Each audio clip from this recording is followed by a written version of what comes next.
I'm like a caged animal, locked in cold steel bars, never knowing if the bars are to keep me in or to keep some demon out, but it doesn't matter, because as I scream to get out to freedom, I know that if I am out, I'll be begging to get back in. Sick is a warm, safe place.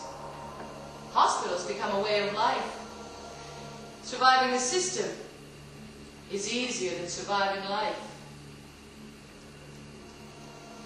Cold steel bars, caged animals, poetic metaphors, images. No. They stripped off my bed and put down one clean white sheet.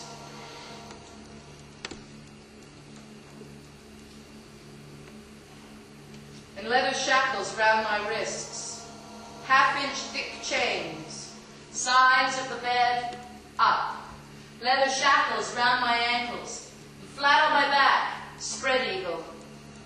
They chained me, treatment, and they left me for 5½ days, allowed up, only to void.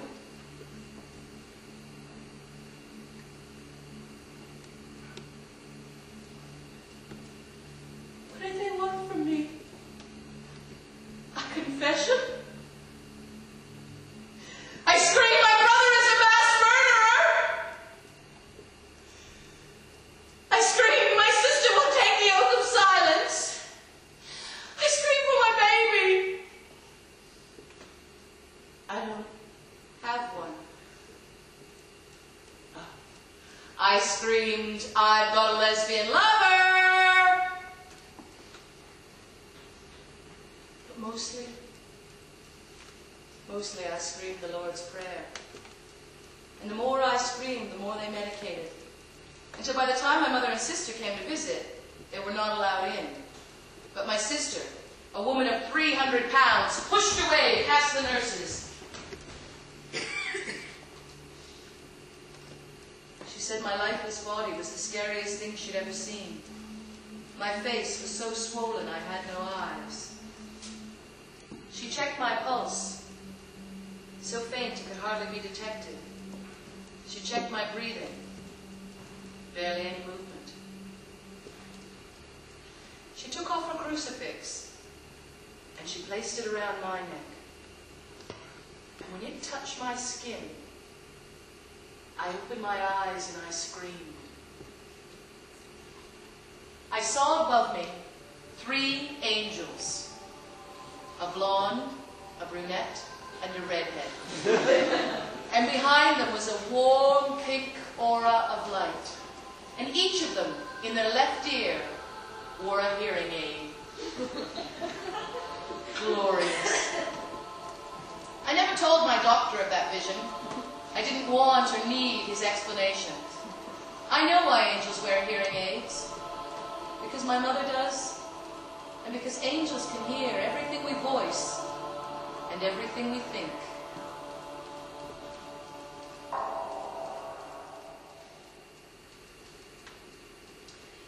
By now, it's March of '87, so I've been in hospital June, July, August, September, October, November, December, January, February, March, 9, almost 10 months. And I decided, excuse me, to go home for an LOA, 3 weeks, leave of absence.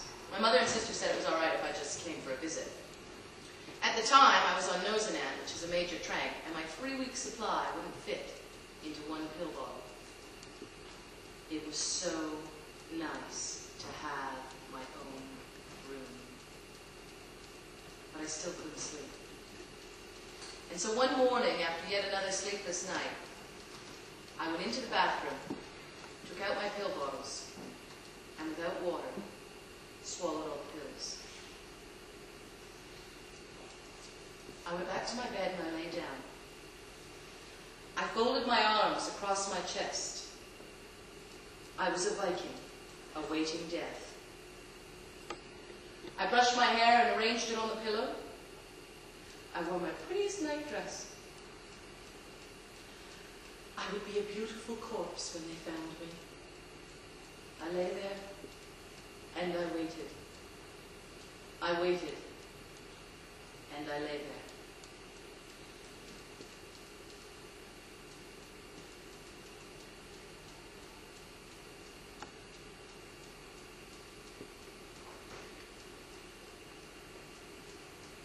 Instead of looking back, I began to look forward.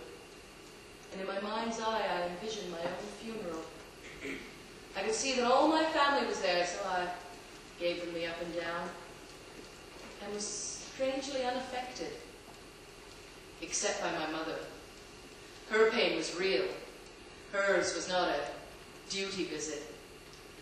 I couldn't bear to watch her.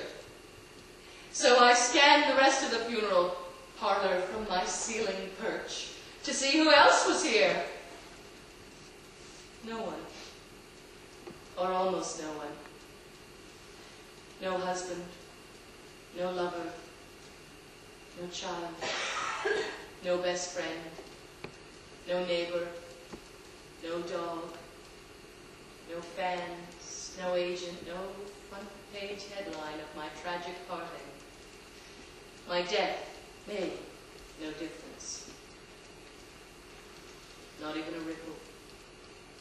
Hold that image!